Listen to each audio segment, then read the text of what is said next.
ব্যাচটা হয়ে যাওয়ার পর খাওয়ার একটা ব্রেক পাই। খাওয়ার দিকে না গিয়ে ওর একটা দুধ গোলা বাকি আছে, একটা ফর্মুলা মিল্ক গুলে ফেলতে হবে। তখন তো দেখলে স্টেরিলাইজ করতে দিয়েছিলাম, স্টেরিলাইজড হয়ে গেছে আশা করি। দুধটা গুলতেও ভাবলাম গিয়ে দেখি কারেন্ট আসার পরে স্টেরিলাইজ অন করা হয়নি, এটা অন সবে করলাম, এদিকে উঠে পড়েছে। তো মাকে একটু এখন রান্না ফেলে চলে আসতে হচ্ছে। সেই মায়ের কাছে দুধ খেয়ে এখন আমার কাছে বার হচ্ছে, ঘোরাঘুরি হচ্ছে, বার হচ্ছে। পতকা বাবাটা, পতাই বাবাটা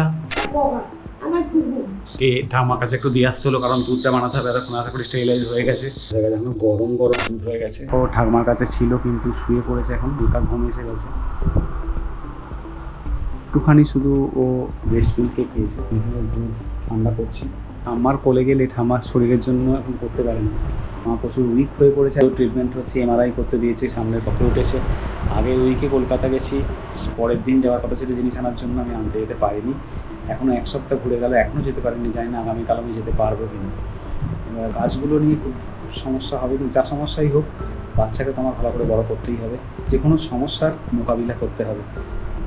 তোমরা সঙ্গে থাকো। দুধ রেডি আছে, কিন্তু আমার এখানে আকাশে প্রচুর বৃষ্টি এসে গেছে। শুনি আবার জামা কাপড় দিয়ে দিয়েছিল, আবার তুলতে চলে এসেছি। জামা কাপড় নিয়েই চলে এসেছি। দৃশ্য তো দেখালাম বাইরের কি অবস্থা, একটু আগে রোদ্দুর ছিল।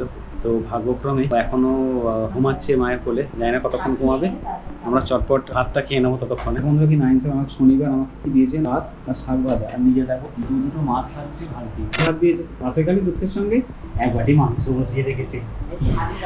আসলে আমরা খেয়ে নিয়েছি, ওরও খিদে পেয়ে গেছে জোর, খাবারটা খাইয়ে দেওয়া হচ্ছে। পটকা দেখো, পটকা খেলো, পটকা খাওয়ার পর বেশ খুশি আছে। সানডে বিকালে যে ক্লাসটা থাকে ওখানে দেখলে মারামারি করে খাওয়ানো সব হলো।